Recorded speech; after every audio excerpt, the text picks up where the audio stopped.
everyone, it's August 19th, and that means that if today's your birthday, you share with serial killer Anthony Edward Sowell, known as the Cleveland Strangler, and that is him right up there. Sowell grew up in East Cleveland in the 50s and 60s in what was at the time a working-class neighborhood.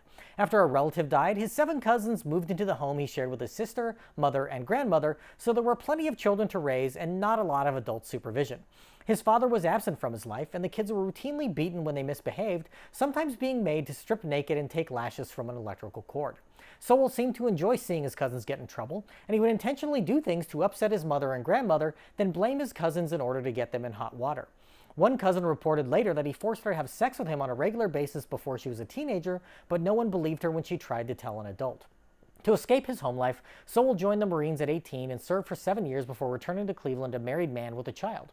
The neighborhood had changed a great deal, and he fell into a habit of excessive drinking and committing acts of domestic violence against his wife.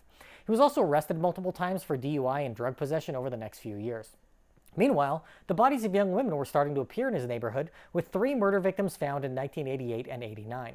They'd been strangled and were known drug users, so the police didn't put much effort into finding out who had killed them. In 1989, Sowell was convicted of his first serious crime. A pregnant woman went to his home to look for her boyfriend, where Sowell bound her hands and feet with a tie and belt, then stuffed a rag in her mouth before he began choking and beating her. After he drank so much that he passed out, she wriggled free and went to the police a few weeks later.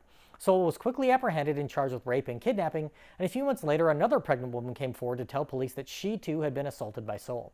He was sentenced to 15 years for his actions, and in prison he sought treatment for his alcohol addiction, but refused to admit that he was a sexual predator, so was refused admission into a sex offender treatment program.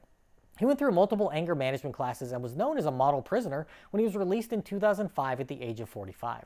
On the outside, Sowell decided to try and help women who were drug addicts and prostitutes, offering them companionship to try and steer them away from their vices. But by 2007, women started going missing again, and Sowell had developed a crack habit, causing him to lose his job.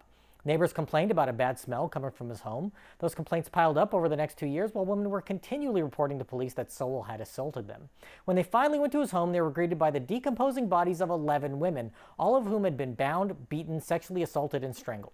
2 bodies were on the floor, 4 more in crawl spaces, 4 buried in the backyard, and a human skull was found in a bucket inside the house. He was found and arrested 2 days later and was convicted of 11 counts of murder. It is believed he also killed the women who were found in the late 80s, but no conclusive proof exists to say for sure. Sowell died in 2021 while on death row in Ohio. If this is your birthday, I hope you have a great day. Leave me a comment so I can wish you a happy birthday. If you know someone whose birthday it is today, send them this video so they can find out all about their birthday twin. And to Anthony Edward Sowell, I say, happy birthday, you bastard.